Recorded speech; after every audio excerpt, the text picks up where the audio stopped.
Estamos de volta com o Direto do Plenário, já com imagens dos ministros se dirigindo aos respectivos lugares para o início da sessão plenária da tarde desta quinta-feira, que, como sempre, vamos acompanhar ao vivo, direto do plenário.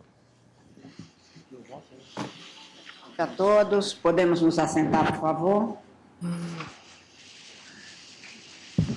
Declaro aberta esta sessão do plenário do Supremo Tribunal Federal. Passo a palavra à senhora secretária para a leitura da ata da sessão anterior. A ata da sexta sessão ordinária, realizada em 21 de março de 2018. Presidência da senhora ministra Carmen Lúcia. Presentes à sessão os senhores ministros Celso de Mello, Marco Aurélio, Gilmar Mendes, Ricardo Lewandowski, Dias Toffoli, Luiz Fux, Rosa Weber, Roberto Barroso, Edson Fachin e Alexandre de Moraes. Procuradora-Geral da República, doutora Raquel Elias Ferreira Dodge. Abriu-se a sessão às 14 horas, sendo lida e aprovada a ata da sessão anterior. Na ocasião, o plenário iniciou o julgamento de mérito de uma ação direta de inconstitucionalidade. Indago dos senhores ministros se há alguma verificação, retificação, anotação a fazer na ata. Não havendo, declaro-a aprovada. Presidente, Vossa Excelência me permite. Por favor. Vossa Excelência vai dar continuidade à DI? Apenas vou antes dar uma informação sobre os nossos responsáveis. Do ministro Celso, eu gostaria de prestar um esclarecimento. Com toda certeza. Relativamente ao meu voto. Com toda certeza. Agradeço a informação de Vossa Excelência. Presidente, senhores ministros. Pois não, desculpe. Senhores ministros, informo a Vossas Excelências, aos senhores advogados que estão presentes neste plenário, graduandos das seguintes instituições de ensino: Faculdade Anhanguera, de São Paulo, e a Unievangélica de Anápolis. Sejam todos muito bem-vindos, nós nos sentimos muito honrados com a presença de todos os senhores.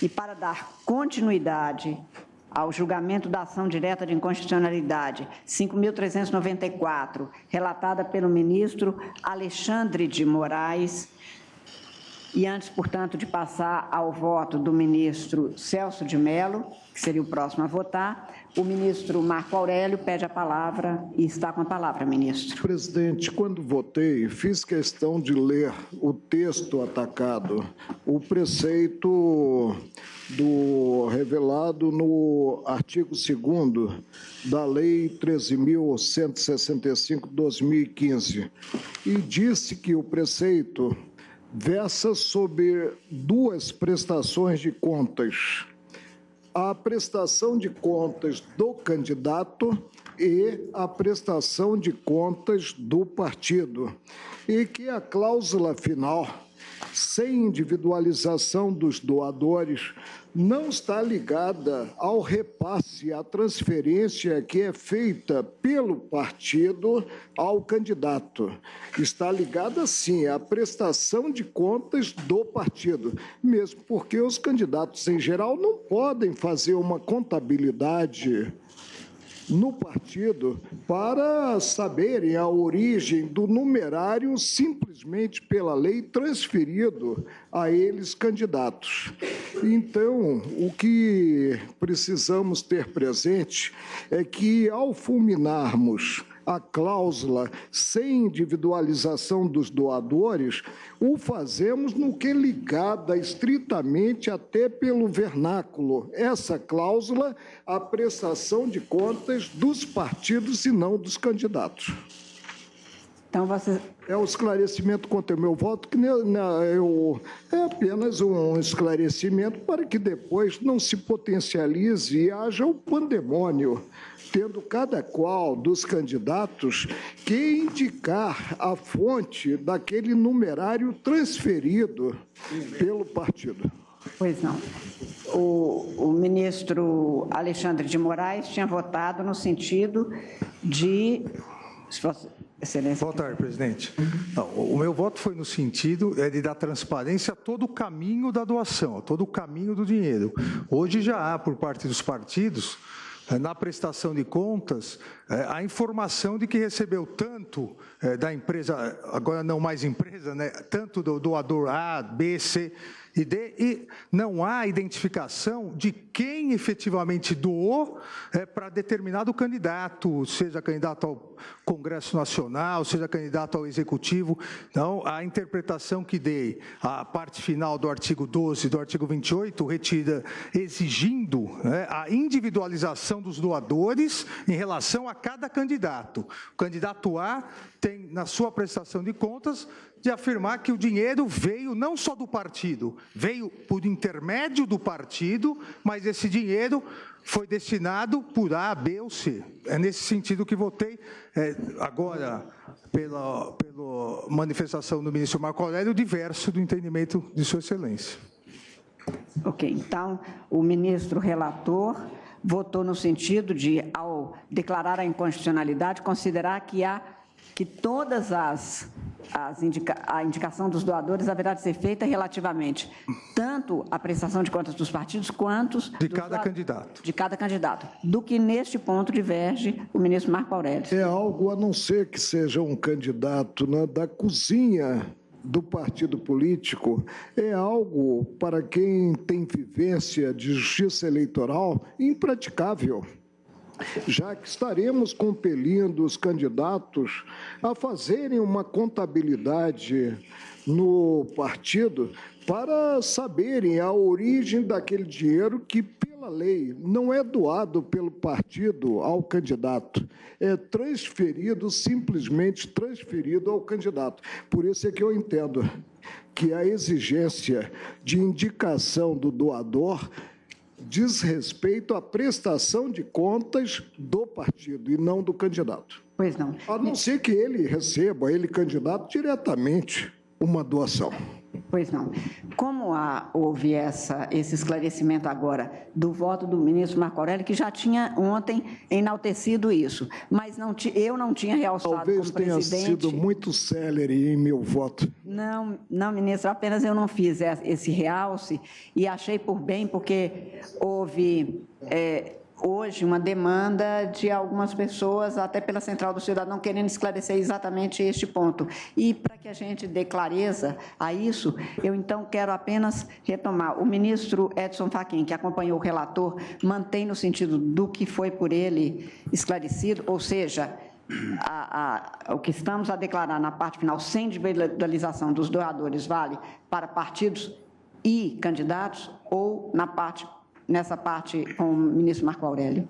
Presidente, com o devido respeito, eu acredito que esta questão, que pode, obviamente, integrar as considerações feitas na fundamentação, nos debates, essa questão não estava posta ao início, e mesmo no voto eminente relator, cujo posicionamento que agora acaba de explicitar faz parte da fundamentação, porque Exatamente. Vossa Excelência faz exatamente o uso dessa expressão, o caminho percorrido pelo dinheiro carreado às campanhas políticas.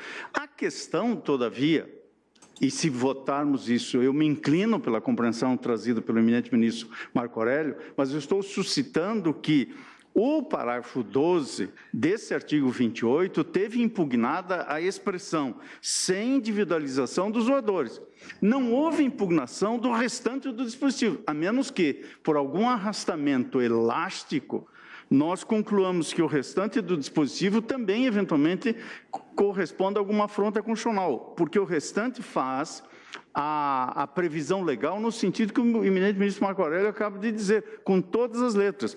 Os valores transferidos pelos partidos políticos e oriundos de doações serão registrados na prestação de contas dos candidatos como transferências dos partidos e na prestação de conta dos partidos como transferências dos candidatos. Esta parte... Não me parece que estava em debate. O que estava em debate é sem individualização dos doadores. Portanto, eu não creio que este tema esteja, a rigor, integrando o núcleo da decisão, porque eu acompanhei o eminente relator no sentido de extirpar a parte final sem individualização dos doadores. Agora, se está sendo introduzido na decisão do relator esse aspecto, aí eu acompanho a divergência. Acaba sendo até uma interpretação conforme a Constituição em termos de razoabilidade. Para mim, quando a lei se refere à transferência do partido, não cola essa transferência a necessidade de o candidato que recebe o numerário ter que indicar a origem do dinheiro. Agora, se ele receber diretamente doação, é outra coisa. Sim. Vossa Excelência mantém, portanto, acompanha o relator, mas com esse entendimento apenas, ainda que não seja na proclamação, como esclarecimento para evitar futuros embargos. Ministro... Presidente, só um esclarecimento. Claro. Só para colocar também que no voto ou no acórdão da medida liminar, cujo voto que prevaleceu, ou o voto relator foi do ministro Teori Zavascki, exatamente o que se colocou foi essa questão. A necessidade do dinheiro que entrou para o partido ser identificado para cada um. Eu leio até um trecho que li no meu voto, disse o eminente ministro Teori Zavascki, ao determinar que as doações feitas a candidatos por intermédio de partidos sejam registrados sem a identificação dos doadores originários, a norma instituiu uma metodologia contábil diversionista, estabelecendo uma verdadeira cortina de fumaça sobre as declarações de campanha e positivando um controle de fantasia. Só para colocar esse esclarecimento. Mas então, se Vossa Excelência me permite, a conclusão não pode ser apenas quanto à parte final do parágrafo 12. Se for esse o caminho, a fim de confirmar a cautelar então deferida na sua inteireza, aí é preciso que a conclusão abarque também esta outra parte que antecede esse sintagma cuja inconstitucionalidade ontem já estávamos a declarar. Porque se a conclusão for apenas extirpar sem a individualização de doadores, esse problema que o ministro Alexandre de Moraes agora coerentemente suscita não está resolvido na conclusão que até agora estava sendo abraçada. Talvez esteja, ministro, se considerarmos que a individualização dos doadores, como foi suscitado pelo ministro, enaltecido pelo ministro Dias Toffoli em seu voto, que abarcaria exatamente todos aqueles que receberam doação. E o ministro Dias Toffoli, em seu voto ontem, fez questão de chamar a atenção, até mesmo como era praticado no Tribunal Superior Eleitoral, e fez referência ao voto do ministro Teori. Como houve esse questionamento, é que eu resolvi deixar bem claro isso. Então, neste caso, Vossa Excelência acompanha a divergência do ministro... Eu estou acompanhando a divergência. Presidente, há mais um argumento. Pois não. É que o numerário doado é um todo, de diversas fontes. Ou seja, advindas as parcelas de diversos doadores, ao repasse de forma diversificada entre os candidatos. Como é que cada qual dos candidatos vai identificar a fonte em termos de doador, né, do que recebido? Só se estabelecer uma contabilidade própria, e precisamos pensar na eleição para as câmaras de vereadores, né, uma contabilidade própria dentro do partido. Pois não. Agradeço a Vossa Excelência, ministro Roberto Barroso. Presidente, eu vou reler o dispositivo apenas para uma reflexão conjunta. O parágrafo 12 do artigo 28. Os valores transferidos pelos partidos políticos oriundos de doações serão registrados na prestação de contas dos candidatos como transferência dos partidos e na prestação de contas dos partidos como transferência aos candidatos, sem individualização dos doadores. E nós, basicamente, estamos decidindo que o sem individualização dos doadores é incompatível com o princípio da transparência. Portanto, nós estamos dizendo que tem que haver a individualização dos doadores. Portanto, eu acho que se aplica a um caso e a outro. Portanto, eu não teria dúvida, pedindo todas as vezes as compreensões contrárias, de acompanhar o voto do relator, ministro Alexandre de Moraes. Pois não. Ministra Rosa Weber. Senhora presidente, eu também, na minha compreensão, quando declaramos a inconstitucionalidade e retiramos sem individualização dos doadores, ficamos com as resoluções do TSE sobre o tema que bem explicitam a matéria. Inclusive, no meu voto, eu lembrei a de 2016, que teve o seu texto reproduzido, que vai vigorar agora nas eleições de 2018, onde no artigo, com a seguinte compreensão: as doações referidas no caput devem ser identificadas pelo CPF ou CNPJ do doador originário das doações financeiras, devendo ser emitido o respectivo recibo eleitoral para cada doação. Peço vênia o ministro Marco Aurélio, talvez eu não tenha apreendido bem o ponto versado por Sua Excelência, mas eu estou acompanhando o relator. Presidente, eu diria que é impossível, no mundo fático, um candidato, e precisamos perceber o que temos de candidatos no país, indicar com precisão, na prestação de contas, a origem do valor transferido, como está na lei, não doado, transferido pelo partido político.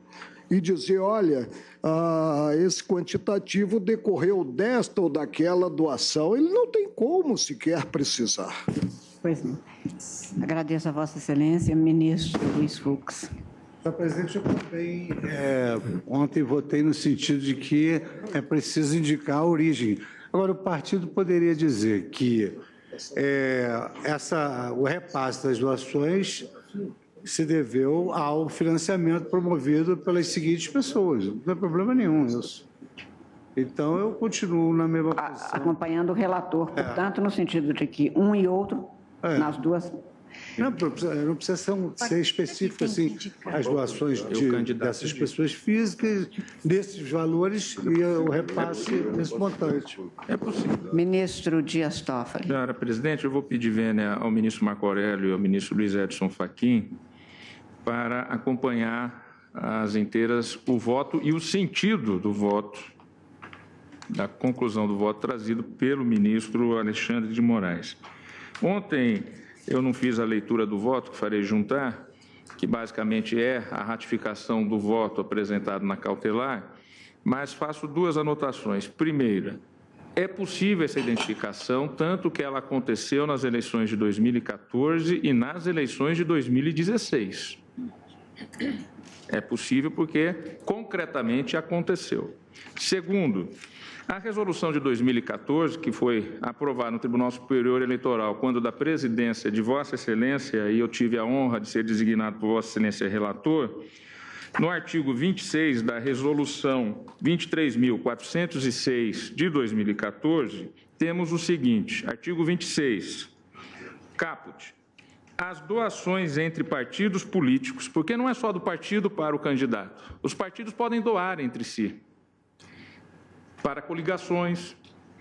As doações entre partidos políticos, comitês financeiros e candidatos deverão ser realizadas mediante recibo eleitoral e não estarão sujeitas aos limites impostos nos incisos 1 e 2 do artigo 25, que eram aqueles limites de porcentagem de doação. Parágrafo 3º, e esse foi o parágrafo introduzido com base no precedente julgado da relatoria de Vossa Excelência, que aplicou a Lei de Acesso à Informação, determinando, já nas eleições de 2012, a prestação de contas parcial, com identificação. Parágrafo 3º. As doações referidas no caput, ou seja, doações entre partidos, entre coligações e de partidos para candidatos, as doações referidas no caput devem identificar o CPF ou CNPJ, porque naquela época ainda não havia decisão do Supremo a respeito da vedação de doação de empresas, devem identificar o CPF ou CNPJ do doador originário, aquele que doou para o partido, devendo ser emitido o respectivo recibo eleitoral para cada doação. Então, o partido passa para o candidato, o partido tem que dizer a origem do dinheiro. Olha, esse dinheiro, fulano, candidato A, veio do fundo partidário.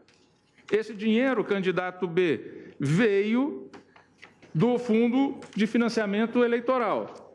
Esse dinheiro, candidato C, veio da doação do João da Silva. É isso. Isso é possível e já aconteceu. Por isso, pedindo vênia, eu acompanho o relator. Agradeço a Vossa Excelência, ministro Ricardo Lewandowski. Senhor presidente, inicialmente estava inclinado a acompanhar a observação do ministro Marco Aurélio, sempre sábia e sempre oportuna, sobretudo porque vem de alguém que tem uma vastíssima experiência no campo eleitoral. E, realmente, eu imaginava, tal como Sua Excelência, que, do ponto de vista fático, quer dizer, nesse mundo complexo que vivemos, que é o mundo eleitoral, sobretudo em época dos pleitos, é muito difícil identificar as verbas que os candidatos recebem, sobretudo quando se trata de um candidato sem maiores recursos, um candidato a vereador numa pequena cidade. Mas agora, diante do esclarecimento, sobretudo feito pelo ministro Dias Toffoli, que acaba de deixar a presidência do TSE, e que revela que, tanto na eleição de 2014 como na eleição de 2016, essa prática já era usual, era corrente, constava inclusive de resolução. Eu não sabia disso, porque deixei o TSE em 2012, no longínquo ano de 2012. Então, eu peço vênia para, esclarecido agora pelo ministro Dias Toffoli, acompanhar o relator, pedindo vênia ao ministro Marco Aurélio. Pois não. Ministro Gilmar Mendes. Eu acompanho o relator. Ministro Celso de Mello para voto. Senhora Presidente, o Egrégio Conselho Federal da Ordem dos Advogados do Brasil, ao deduzir pretensão de inconstitucionalidade na presente causa, sustenta que a norma legal que possibilita doações ocultas a candidaturas compromete a lisura do processo eleitoral, prejudica o direito de informação do eleitor, dificulta investigações contra o abuso de poder econômico e obsta a identificação de interesses subjacentes à atuação de candidatos.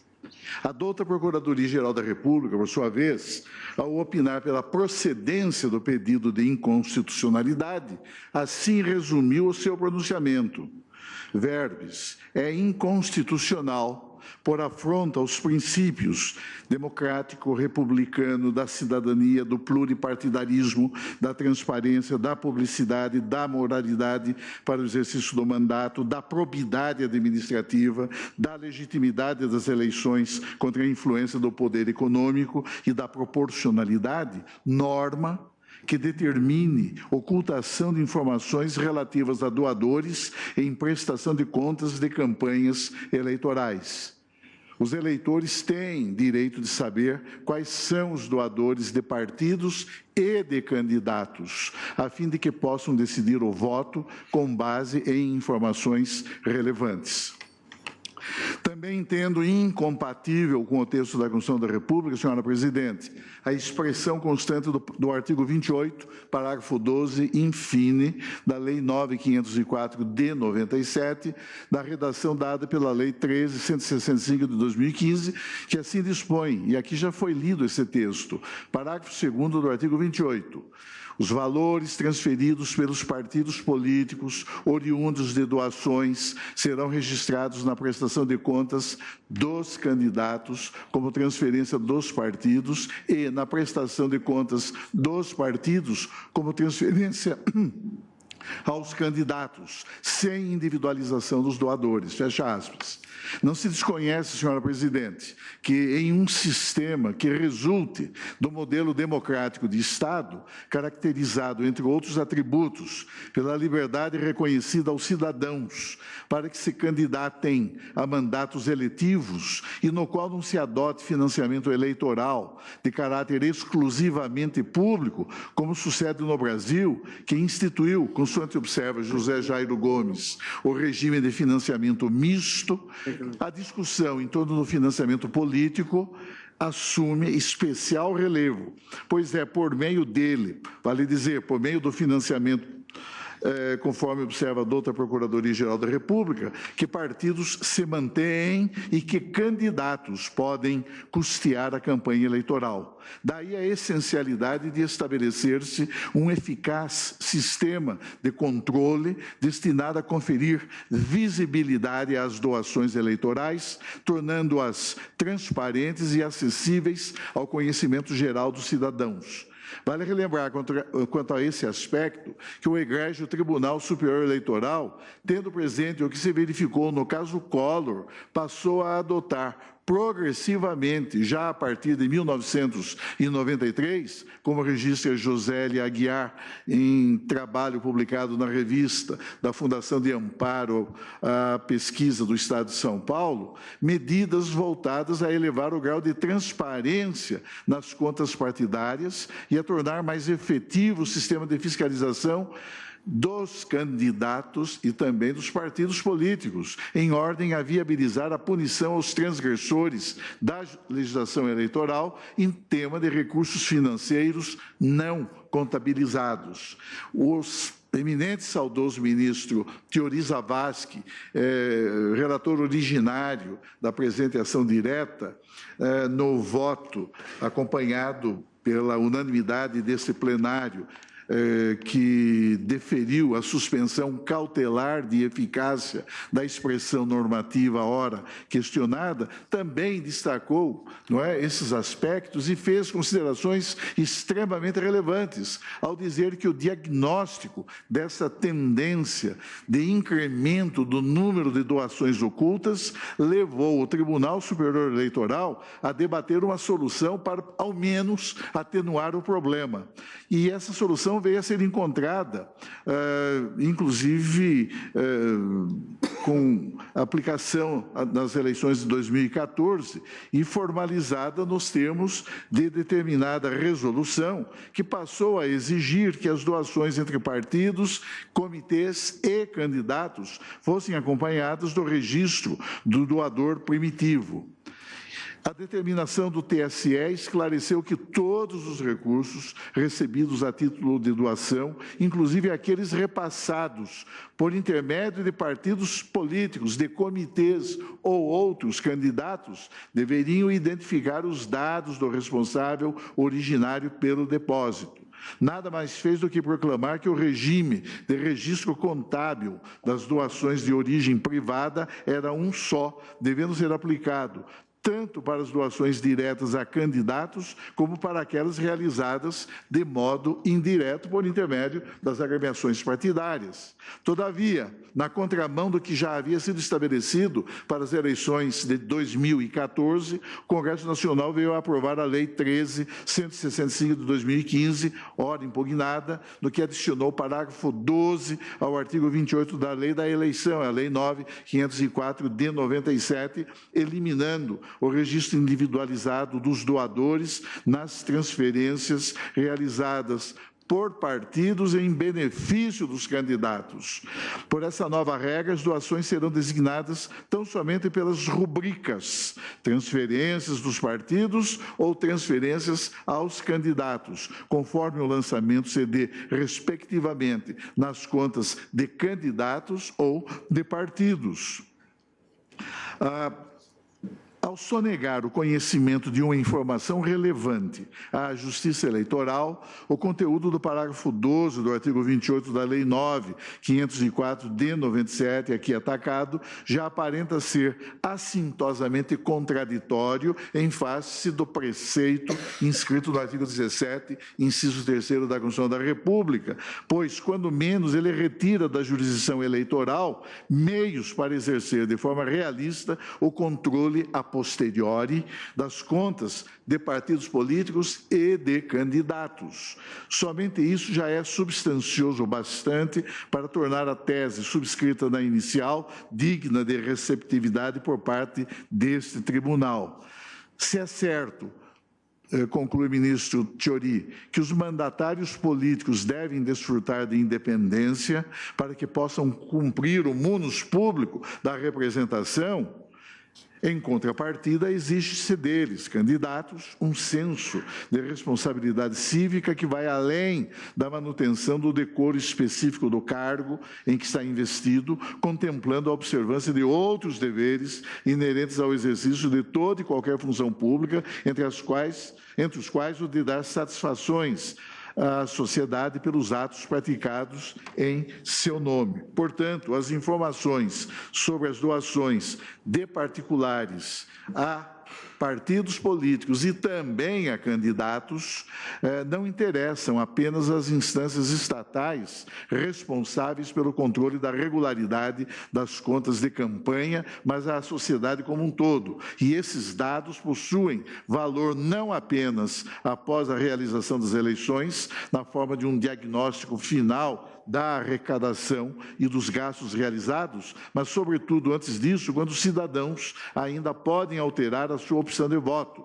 A divulgação, nesse momento, é essencial para habilitar o leitor a fazer uma prognose mais realista da confiabilidade das promessas manifestadas em campanha. Afinal, o conhecimento dos nomes dos doadores, quer aos partidos políticos, quer aos próprios candidatos, ilumina conexões políticas facilmente subtraídas do olhar público nos discursos de campanha, denunciando a maior ou a menor propensão dos candidatos e partidos a abandonar suas convicções ideológicas em posturas de pragmatismo político questionáveis, posturas de pragmatismo político questionáveis, como fisiologismo, que, se conhecidas de antemão, poderiam sofrer a rejeição do eleitorado.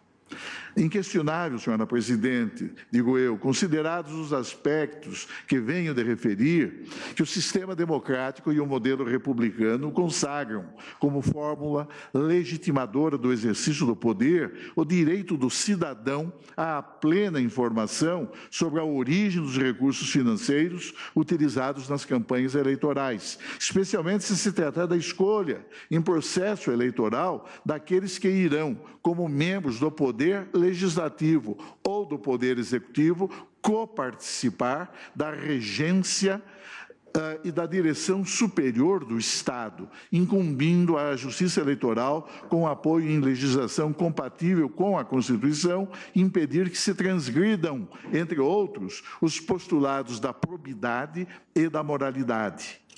E mais, senhora presidente, a plena submissão de todos os candidatos e agremiações partidárias aos princípios que derivam da ética republicana e a integral exposição de seu comportamento na arrecadação de recursos financeiros a um amplo escrutínio público qualificam-se como requisitos essenciais à própria legitimidade do processo eleitoral, ao mesmo tempo em que se permitirá à Justiça Eleitoral a efetivação dos comandos legais e constitucionais que objetivem neutralizar o abuso de poder nas eleições. O sistema democrático e o modelo republicano não admitem nem podem tolerar a existência de regimes de governo sem a correspondente noção de fiscalização e também de responsabilidade, que representam fatores de preservação da ordem democrática e que constituem elementos de concretização da ética republicana, por cuja integridade todos, sem exceção,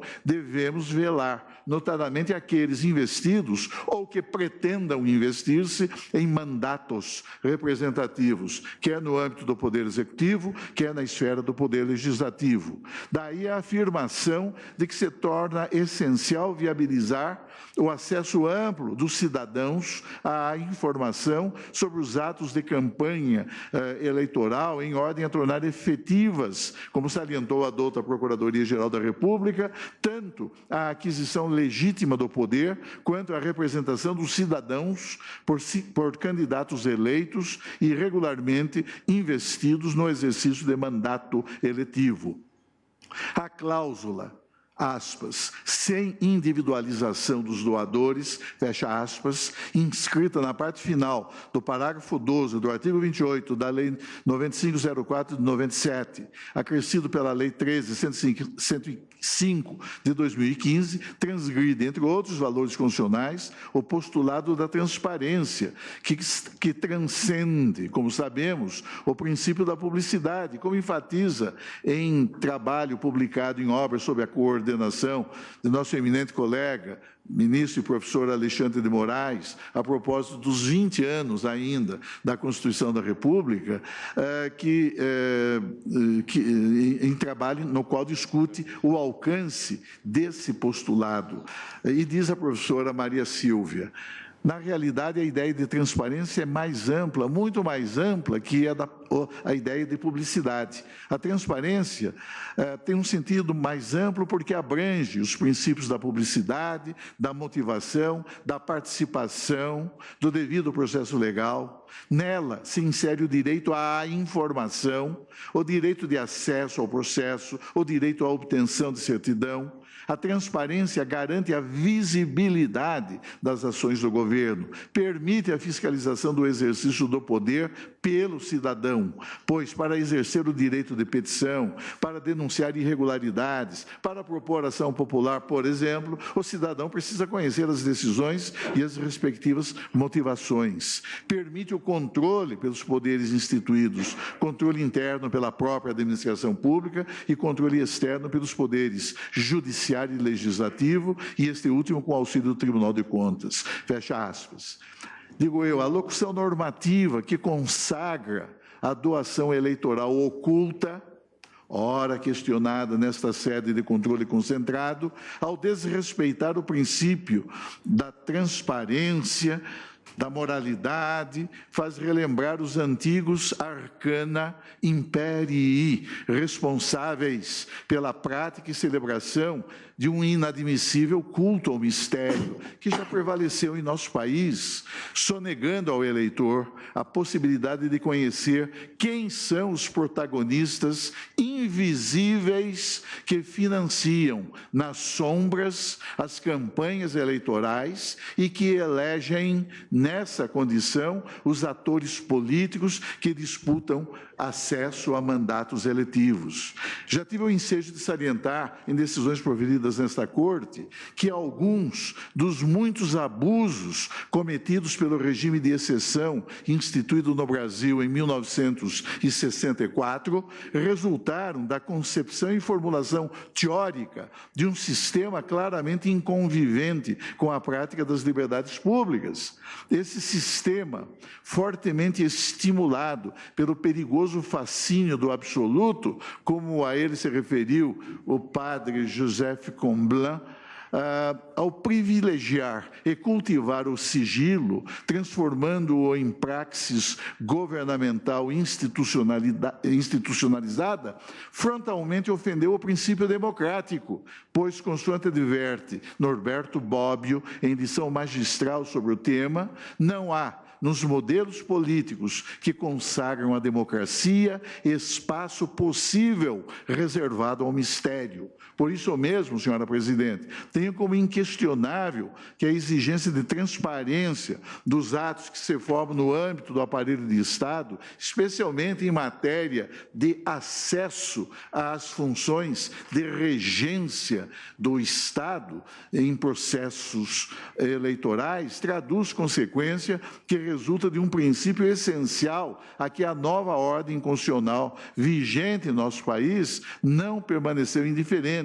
Disse então, e digo isto em relação também à própria expressão normativa, ora questionada nesta sede de controle concentrado de constitucionalidade. Digo que o Estatuto Político Brasileiro, que rejeita o poder que oculta e que não tolera o poder que se oculta, consagrou a transparência dos atos e das atividades estatais como valor constitucional a ser observado, a ser cultivado, a ser respeitado, inscrevendo a transparência em face de sua alta significação na Declaração de Direitos e Garantias Fundamentais, que a Constituição da República reconhece e assegura aos cidadãos, tal como já expressamente proclamou esta Corte em seu magistério jurisprudencial. O fato irrecusável, senhora presidente, em face do contexto ora em exame, é um só.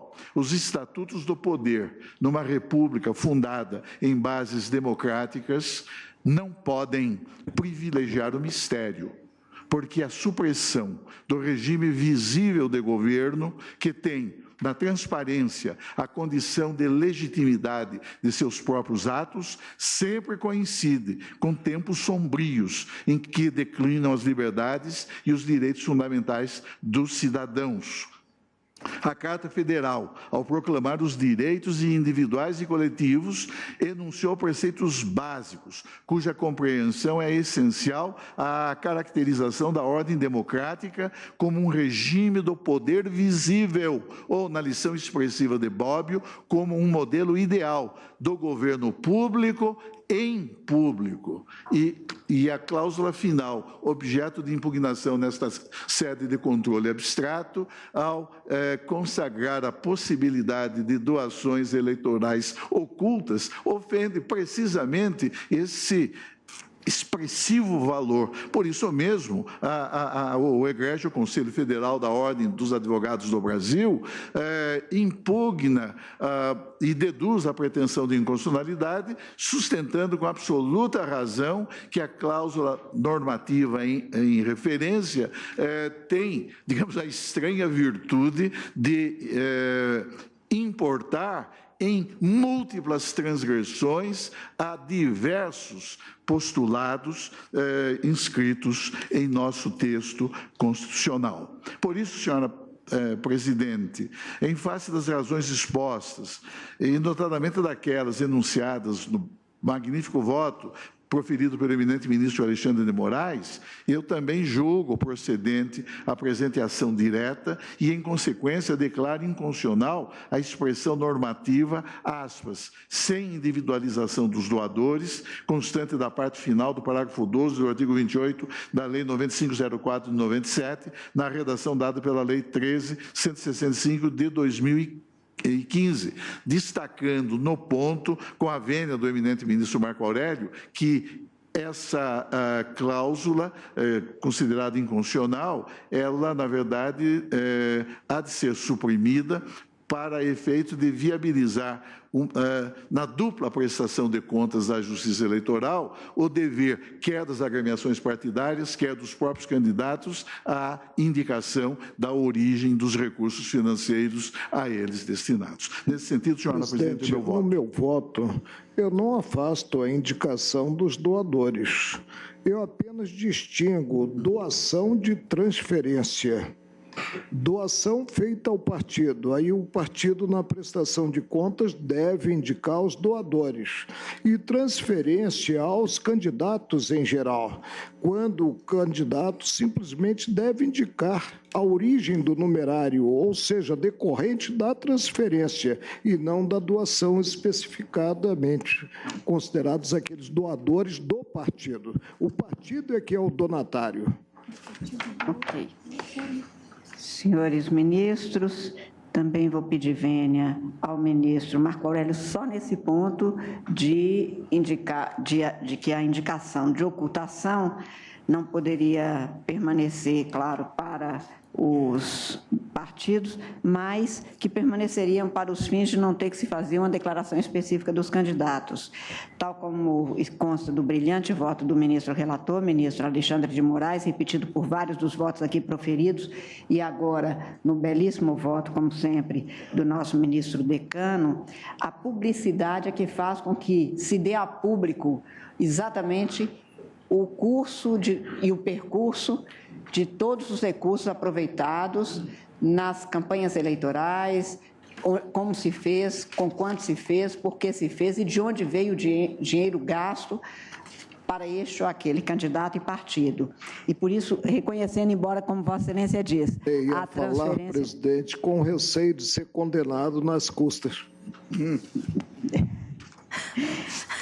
E eu me lembro aqui de uma lição do ministro, e estou citando, do professor Canotilho, quando ele afirma, aspas, ser sem dúvida que os partidos políticos estão constitucionalmente obrigados a tornar públicos patrimônio e contas.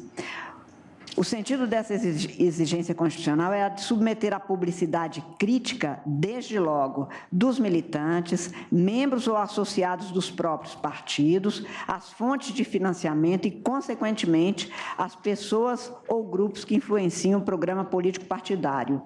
Além disso, o princípio da publicidade do patrimônio e contas contribui ou pode contribuir para a integridade da formação da vontade político-democrática.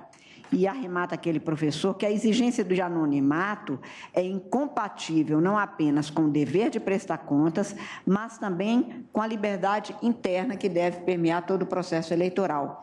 Portanto, não vejo como manter a parte final que estamos a julgar, a examinar, da expressão sem individualização dos doadores, quer nas prestações de contas dos candidatos, como transferências dos partidos, ou seja, tal como é realçado especialmente pelo ministro Dias Toffoli, na prestação de contas dos candidatos, onde há essa indicação, e dos partidos, onde também haverá de constar essa indicação.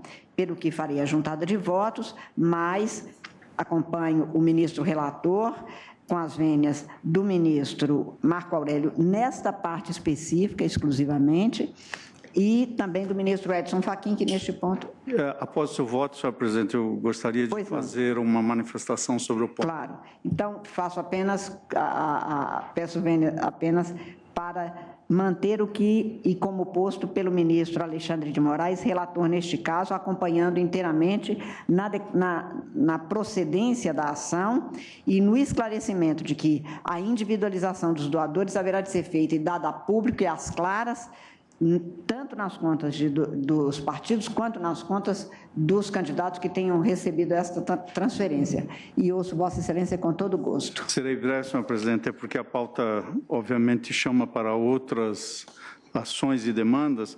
Eu fui verificar, após a minha manifestação, o voto que eu proferi por ocasião do julgamento da cautelar, quando examinei as substanciosas razões que foram trazidas pelo saudoso ministro Yuri Zavascki. E, de lá, fui rememorar o sentido expresso do pedido do Conselho da Ordem dos Advogados do Brasil, do Conselho Federal, que deduziu pretensão pela procedência do pedido de mérito para que seja declarada inconstitucionalidade do parágrafo 12, como um todo, não só da parte final. Portanto, essa rememoração eu estou a fazer para ajustar o meu voto no sentido de, por razões de coerência, manter o acompanhamento integral que fiz o ministro Teori para julgar integralmente a procedente ação e não apenas parcialmente, que é a consequência do voto do eminente ministro relator. Então, Vossa Excelência acompanha o relator. Mas com um sentido mais alargado, porque Sua Excelência apenas extrai a parte final do parágrafo. Para ser coerente com o que a maioria acaba de indicar, a declaração precisa ser da procedência integral, extirpando o parágrafo 12, não só a expressão final. E eu estou registrando meu voto nesse sentido. Eu estou, portanto, acolhendo integralmente a pretensão do Conselho Federal da OAB. Pois não. Eu proclamo, então, o resultado. O pedido da ação direta de inconstitucionalidade 5.394 foi julgado procedente para declarar a inconstitucionalidade da expressão sem individualização dos doadores da parte final do parágrafo 12 do artigo 28 da Lei 9.504, acrescentada pela Lei 13.165 de 2015, vencido em parte o ministro Marco Aurélio no que fazia o realce em seu voto de que esta referência era exclusiva aos partidos, a prestação de contas dos partidos, e do ministro Fachin no que era mais alargada no seu posicionamento. Esta proclamação do resultado. Apregou, na sequência da pauta, portanto, o habeas corpus número 752, procedente do Paraná, relatada pelo ministro Edson Fachin, sendo paciente Luiz Inácio Lula da Silva, impetrante Cristiano Zanin Martins e outro, coator o vice-presidente do Superior Tribunal de Justiça. Ministro Fachin, inicialmente eu concedo a palavra a Vossa Excelência para o relatório, pois haverá sustentações orais. Tem a palavra Vossa Excelência. Senhora Presidente, eminentes pares, senhoras e senhores advogados aqui presentes, estudantes que também assistem este julgamento, O relato, senhor presidente, eu farei, a senhora Procuradora-Geral da República, doutora Raquel Dodge, eu farei de modo muito sucinto por algumas razões. A primeira delas é que esse relatório já restou publicado no sítio eletrônico desse Supremo Tribunal Federal e é do conhecimento das partes e também de vossas excelências, a quem estou fazendo chegar novamente uma versão desse relatório que contém a atualização em relação ao aditamento que foi feito a posteriori. E a segunda razão é que o relatório eu faço apenas para atender essa formalidade, mas importante será ouvir as respectivas sustentações orais antes de proferir o voto que trago ao exame desse colegiado. Então, eu digo em síntese, senhora presidente, e de modo bastante breve, que trata-se de habeas corpus impetrado contra a decisão proferida no âmbito do Superior Tribunal de Justiça. Era uma decisão inicialmente monocrática, depois houve apreciação pelo juízo colegiado do mérito, e isso consistiu no objeto de pedido de aditamento que eu conheci, embora tenha indeferido os pedidos ali contidos. Na inicial, narra o impetrante sucintamente que o paciente foi condenado em primeiro grau pela prática dos crimes de corrupção passiva e lavagem de dinheiro, provimento esse que foi confirmado em segundo grau. O Tribunal Regional Federal da 4ª Região assentou o início da execução da pena após o exaurimento da jurisdição ordinária, provimento que, segundo a defesa do paciente, representa ameaça iminente ao direito de locomoção dele, paciente. A execução da pena, também sustenta a defesa, na pendência de recursos excepcionais, compromete a presunção da inocência, que ainda a compreensão do plenário dessa Corte Constitucional assentou a possibilidade de execução provisória da pena, mas não a proclamou obrigatória. Sustenta também que não há motivação concreta a evidenciar a necessidade da custódia, ao contrário, argumenta a defesa. O que se dá é que os elementos concretos do caso demonstrariam a dispensabilidade desta custódia. Sustenta ainda que há uma vedada reformatio impeius, eis que a determinação verificou-se sem pleito anterior do Ministério Público Federal. E, por último, nessa breve síntese, de que são plausíveis as teses que serão arguídas em sede de recurso excepcional. Portanto, o impetrante requereu, em suas palavras, a direta submissão do pedido liminar acolhendo a segunda turma desse tribunal para deferi-lo e garantir ao paciente o direito de permanecer em liberdade até o trânsito em julgado do processo crime, cujo número quilométrico aqui reproduzo. No mérito, pleiteia, também nas palavras da defesa, a concessão da ordem para o fim de vedar a execução provisória da pena até decisão final, transitada em julgado, atinente ao processo, que é o mesmo número que aqui está reproduzido, homenageando a cláusula pétrea prevista no artigo 5º, inciso 57 da Constituição da República, e pede subsidiariamente a concessão da ordem para garantir ao paciente o direito de permanecer em liberdade até o exaurimento da jurisdição no Superior Tribunal de Justiça, consoante o entendimento sedimentado em 2 habeas corpus que aqui a defesa numera. Em 2 de fevereiro de 2018, esse habeas corpus foi distribuído a esse relator por prevenção, tendo em 9 de fevereiro, deliberei em 9 de fevereiro sobre a liminar, indeferindo-a e simultaneamente em despacho simultâneo, mas em separado, remeti o mérito do feito ao julgamento do plenário, face à pendência de apreciação pelo plenário de 2 ações diretas de constitucionalidade sob a relatoria do eminente ministro Marco Aurélio. Em 14 de março corrente, diante da superveniência do julgamento colegiado de mérito no âmbito do Superior Tribunal de Justiça, do HC 434-766, lá objeto de impetração, a defesa, além de formular novos requerimentos, apresentou o pedido de aditamento. No dia 16, também deste mês, admitiu o aditamento e indeferi os demais pleitos ali formulados. Esta é a síntese do relatório, senhor presidente, com elementos que quase são pleonásticos diante do conhecimento da matéria por esse colegiado e também pelas sustentações orais que agora teremos o prazer de ouvir. É o relato, senhor presidente. Muito bem. Pois não, agradeço a Vossa Excelência. Convido o doutor José Roberto Batóquio, que falará pelo paciente Luiz Inácio Lula da Silva. Doutor Batóquio, Vossa Excelência tem até 15 minutos para se pronunciar e tem a palavra.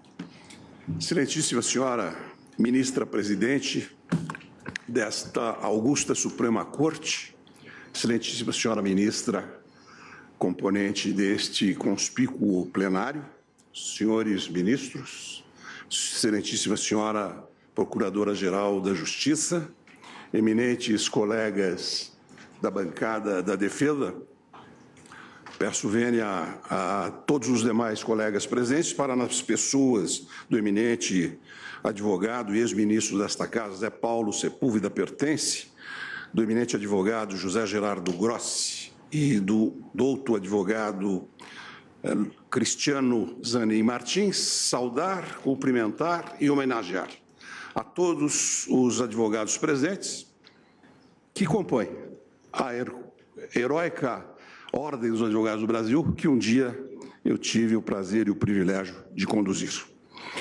Senhores ministros, os jornais de ontem, de todo o planeta, publicaram a prisão do ex-presidente Nicolas Sarkozy, da França. Esta prisão teria ocorrido para que os agentes do Estado, encarregados da investigação criminal, pudessem ouvir aquele que foi por 2 vezes presidente de uma república que no passado foi modelar e, através do iluminismo, exportou liberdade e democracia para o mundo, para que ele pudesse ser ouvido num inquérito, numa indagação que versava sobre recursos de contribuição de campanha. Dei-me, então, conta de que esta maré montante de autoritarismo que se hospeda em determinados setores da burocracia estável do Estado não é um fenômeno que ocorre apenas no território brasileiro. Preocupantemente, isso está a suceder em todo o planeta. Em França mesmo, não se pode conhecer do conteúdo das investigações, nem o investigado e nem os seus representantes. Na Itália, o processo penal está sofrendo um recrudescimento como nunca antes visto. Isto me preocupa, porque, a continuarem as coisas como vão, eu não sei qual é o futuro que nos aguarda, senhores ministros. Se ele for assim, confesso aos senhores que não tenho nenhum interesse em conhecê-lo. Por quê? Como disse José Bonifácio, a liberdade e os princípios libertários são uma coisa que não se perde, senão com a vida. É impossível viver fora de um sistema que não seja um sistema de liberdades. Pois bem, então, inspirado por este acontecimento de ontem, decidi começar esta peroração trazendo a Vossas Excelências as palavras ditas por Chrétien Guillaume de Lamoignon Malesherbes, que foi um grande jurista francês e que foi até o advogado de Luís XVI do julgamento que o conduziu à Bastilha e à guilhotina. Tinha sido ministro do rei e foi o seu advogado. E sabia que ia ter que enfrentar a opinião pública e sabia que ia ter que enfrentar os jacobinos, sedentos de sangue, sedentos de punição a qualquer preço. E ele começou a defesa de Luís XVI perante a corte francesa, dizendo o seguinte: Monsieur le juge, je vous porte ici, aujourd'hui, deux choses. La première, c'est ma tête. Et la deuxième, la vérité. Vous pouvez prendre la première, d'après, écouter la deuxième. E aqui trago a Vossas Excelências também duas coisas. São dois preceitos do nosso ordenamento jurídico democrático. Um é o artigo 5º, inciso 57 da Carta Política. O outro é o artigo 383 do nosso Código de Processo Penal. Eles estão sob ameaça de mortificação, de extinção. Então, eu trago dois normativos que se encontram sob ameaça de extinção. E trago também, como segunda coisa, a verdade, que preciso dizer, sem peias, sem freios, sem receios. E Vossas Excelências poderão, depois de ouvir a segunda, matar ou não esses preceitos democráticos que aqui estou a defender na tarde de hoje. De onde veio, qual é a origem deste preceito constitucional que instituiu entre nós a presunção da não culpabilidade ou a presunção da inocência? Numa conversa com o eminente ministro Sepúlveda Pertence, ainda na noite passada, nos lembramos de que este princípio constitucional que nós conseguimos introduzir na nossa lei máxima tem origem na legislação eleitoral. Porque a ditadura militar, o autoritarismo que nós vivemos num passado não muito remoto, considerava fator impeditivo de elegibilidade, de ser sujeito ativo eleitoralmente, aquele que tivesse contra si uma denúncia recebida. Vejam, Vossas Excelências, a simetria. Quando, na Constituinte de 87, quando, na Constituição de 88, nós escrevemos o plexo de direitos que compõe o capítulo dos direitos e garantias individuais e coletivas, nós procuramos, sim, positivar no texto nobre da mais alta hierarquia legislativa do nosso país essas garantias, para que nós pudéssemos ter o instrumental necessário para repelir as outras investidas do autoritarismo, vestisse ele verde-oliva ou envergasse a cor negra da asa da graúna. De onde vier, será repelido, porque nós, brasileiros, não aceitamos viver sob o tacão autoritário de quem quer que seja. E por esta razão é que nós escrevemos na Carta Política que antes do trânsito em julgado, nenhum cidadão pode ser considerado culpado. E isto significa que aconteceram grandes discussões a respeito de se isso eliminaria, digamos, as prisões, as custódias cautelares, as custódias temporárias, etc. Não há incompatibilidade. O que há incompatibilidade é com pretender-se dar início à execução de uma pena encontrada numa sentença que não se tornou imutável. Esta é a discussão que aqui se faz.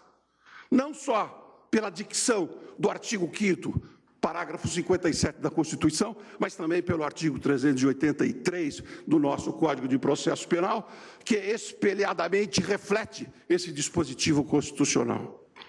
E o que é que nós temos nesta impetração de hoje, em que há uma certa volúpia em encarcerar um ex-presidente da República?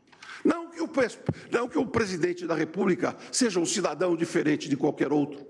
Não é.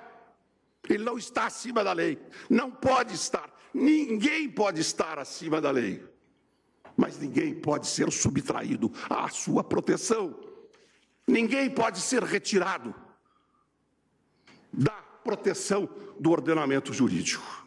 E o que é que nós temos aqui? Nós temos aqui uma decisão do Tribunal Regional Federal da 4ª Região, que confirmou decisão condenatória proferida em primeiro grau e que dispôs expressamente o seguinte: de acordo com a súmula 122 desta Corte Regional, esgotada a jurisdição em sede de revisão neste Tribunal Regional, expressa-se ordem de prisão ofício juiz, com base nessa súmula 122. E o que diz essa súmula? Ela não diz o que se encontrou aqui nesta Corte, nesta Suprema Corte, que, em determinados casos, antes do trânsito em julgado, pode a possibilidade do início da execução da pena. Não. Essa súmula 122 é inconstitucional, senhores ministros, porque ela diz que é obrigatória. Ela diz que é obrigatório o início da execução da pena, coisa que contraria frontalmente a Constituição, frontalmente o artigo 383 do Código de Processo Penal, e que contraria a decisão tomada aqui nesta casa, que apenas acenou com a possibilidade. Não é? E o que é que diz esse julgado da Corte Regional? Nos termos da súmula 122, e Vossas Excelências, proponho eu, deveriam incidir ter tantum, declarar inconstitucional esta súmula. Não só pelo que ela contraria a Constituição, no sentido de dar início à execução da pena, mas porque ela transforma esse início da execução da pena em obrigatório, contra a letra da Constituição. Quando eu vejo, senhores ministros, os tribunais, e peço vênia para dizer isso com o mais elevado respeito, com todas as vênias, quando eu vejo os tribunais entrarem a legislar, eu sinto uma frustração enorme. Eu sinto a sensação de que eu perdi anos na Câmara dos Deputados, quando eu fui parlamentar,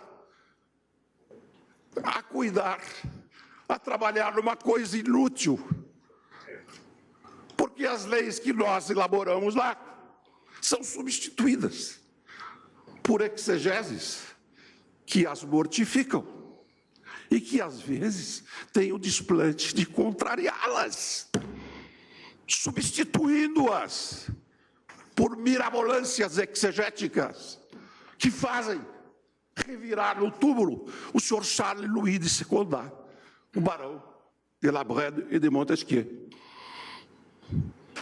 Tal o grau me perdoe o termo, não é? Da sem cerimônia com que se invadem atribuições dos outros poderes para atender a não sei que inclinações. A voz das ruas, mas as vozes das ruas pertencem às ruas.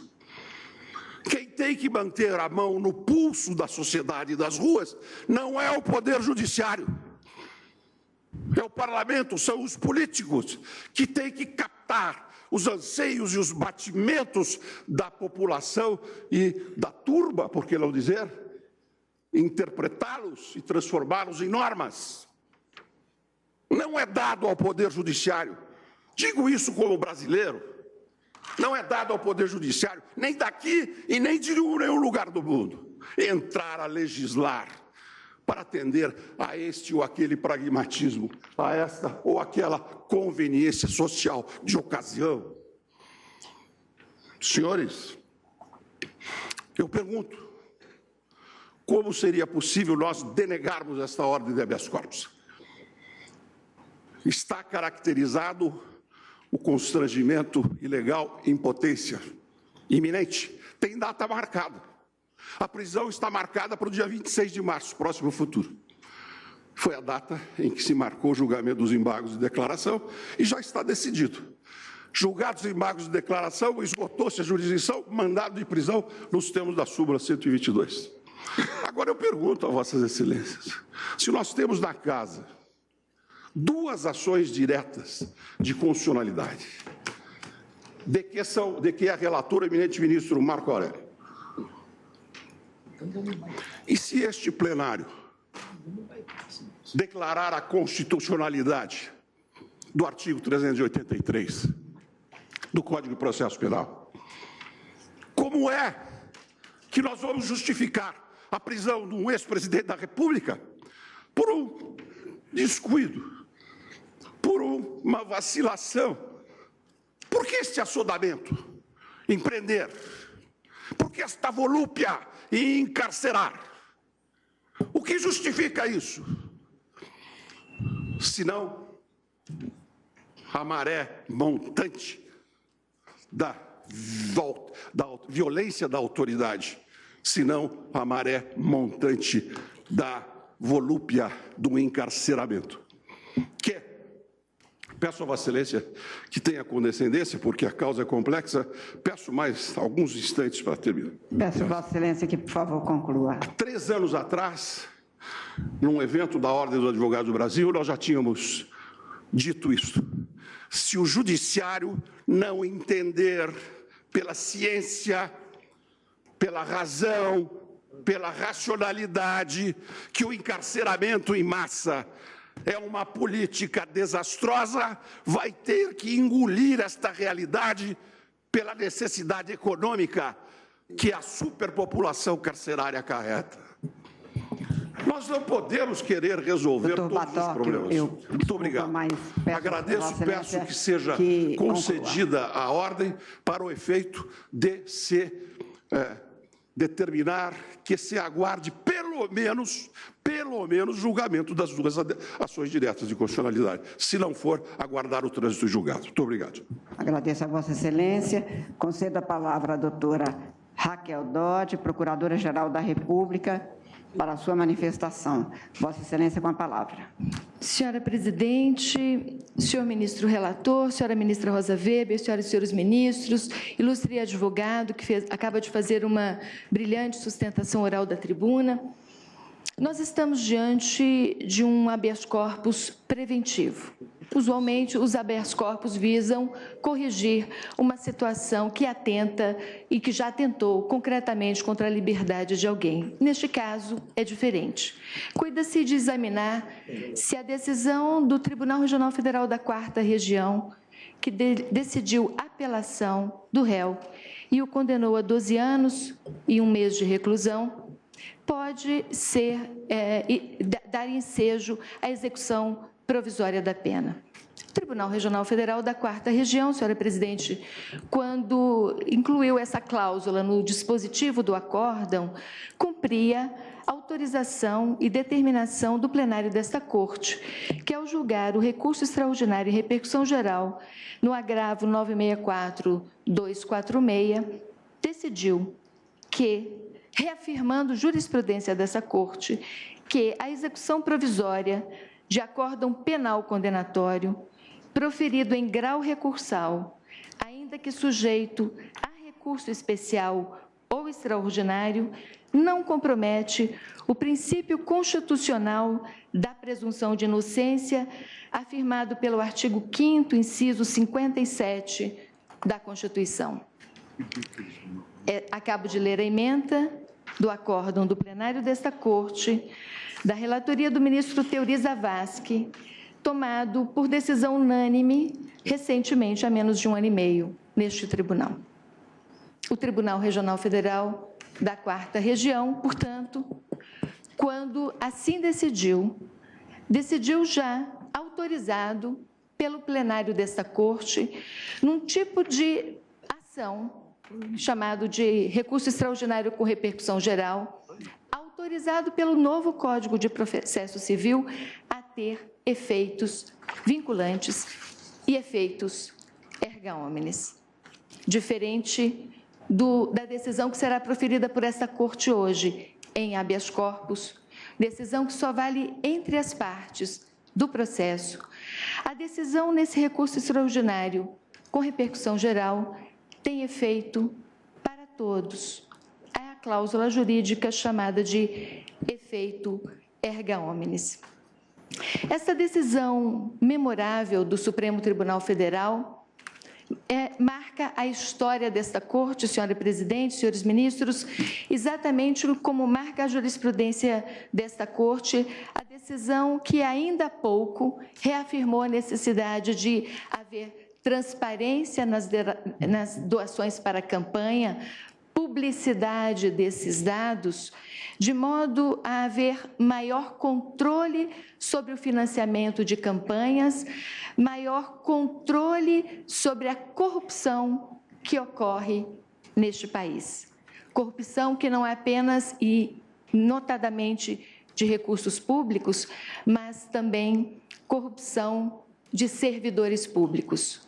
Alguns ocupantes de cargos públicos mais simples, outros, para a infelicidade da nação, ocupantes de seus cargos mais elevados. Essas duas decisões que essa Corte tomou ainda há pouco e que será tomada hoje, comporão certamente e muito destacadamente a história deste tribunal. A decisão de hoje, neste habeas corpus, ela invoca princípios e valores constitucionais da mais alta relevância num ambiente democrático como que vivemos em nosso país e numa democracia que, ainda que jovem, precisa resistir para continuar sobrevivendo.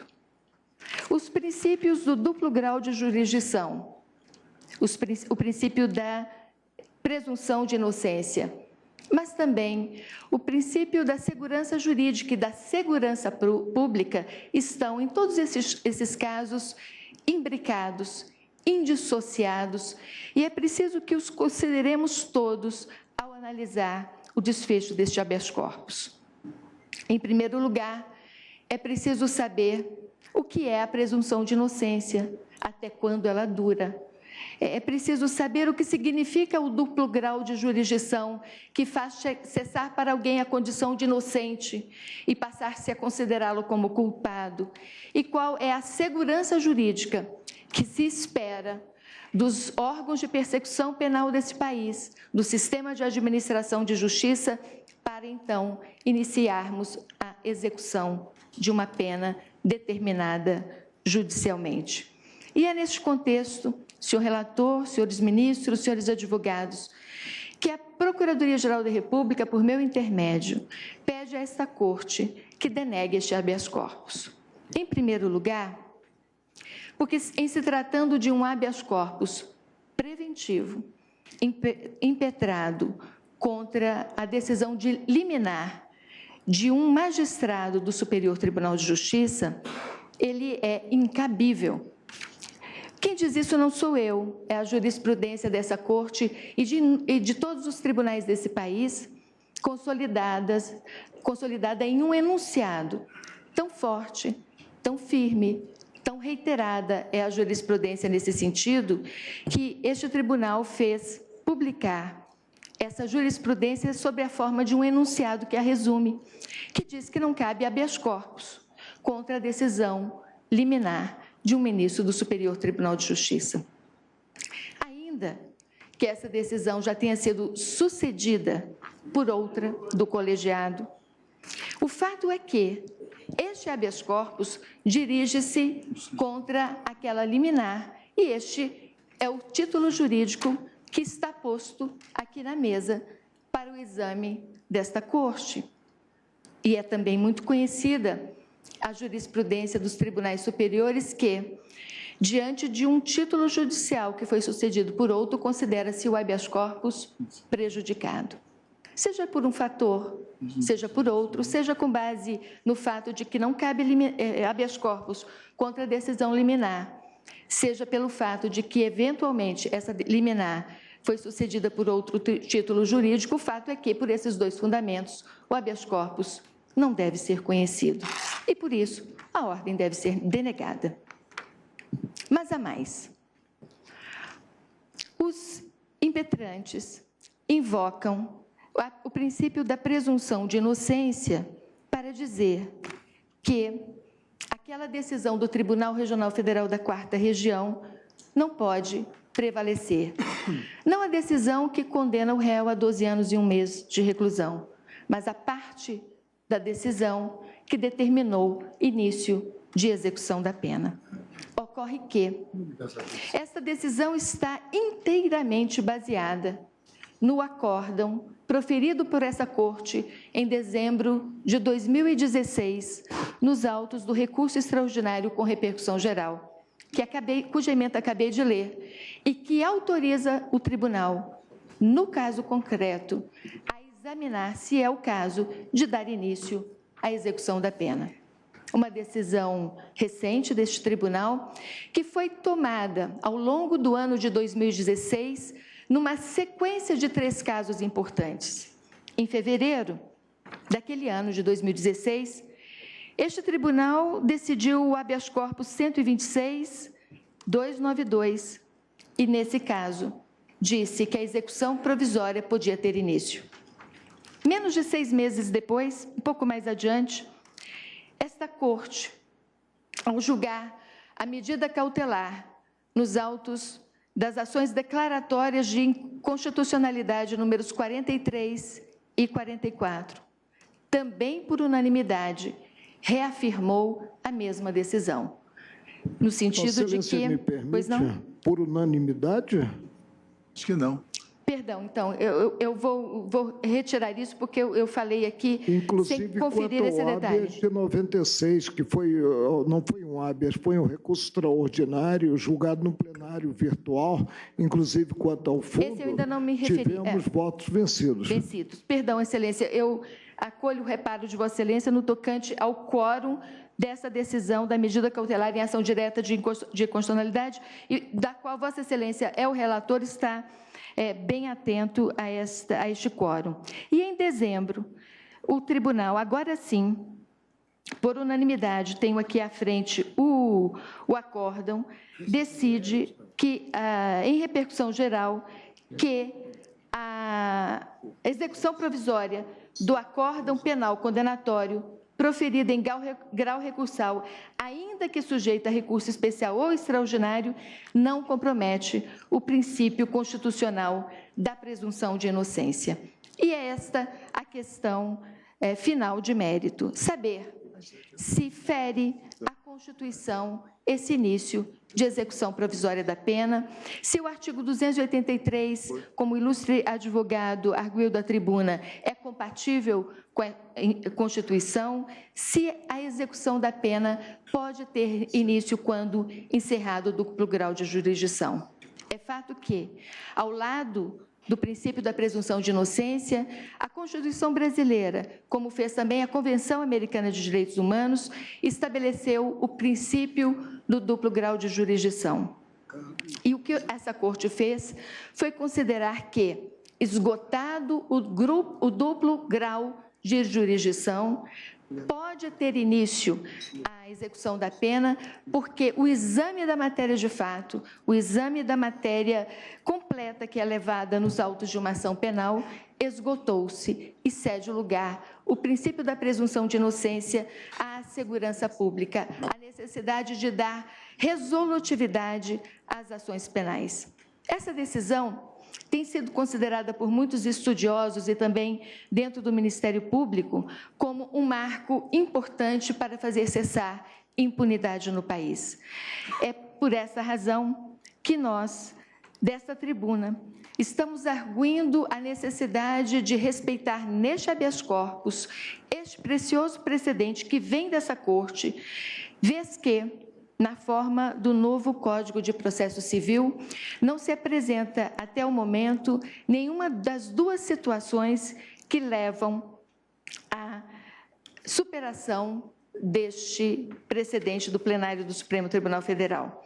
Não se apresentou, até o momento, nenhum caso, nenhum argumento que leva a fazer uma distinção, nesse caso concreto, em relação a esse precedente obrigatório. E também não é o caso de superá-lo. A decisão é recente, ela tem dado segurança jurídica, ela tem contribuído para dar efetividade à persecução penal que tem se estabelecido e se exercido no país, com todas as garantias de ampla defesa e de contraditório. É exatamente o que aconteceu no caso em exame. A decisão tomada em primeira instância foi amplamente revista no tribunal, com todas as garantias dadas ao réu. E é por essa razão, senhora presidente, senhor relator, senhores ministros, que a Procuradoria-Geral da República pede pela denegação da ordem. Muito obrigada. Agradeço a Vossa Excelência.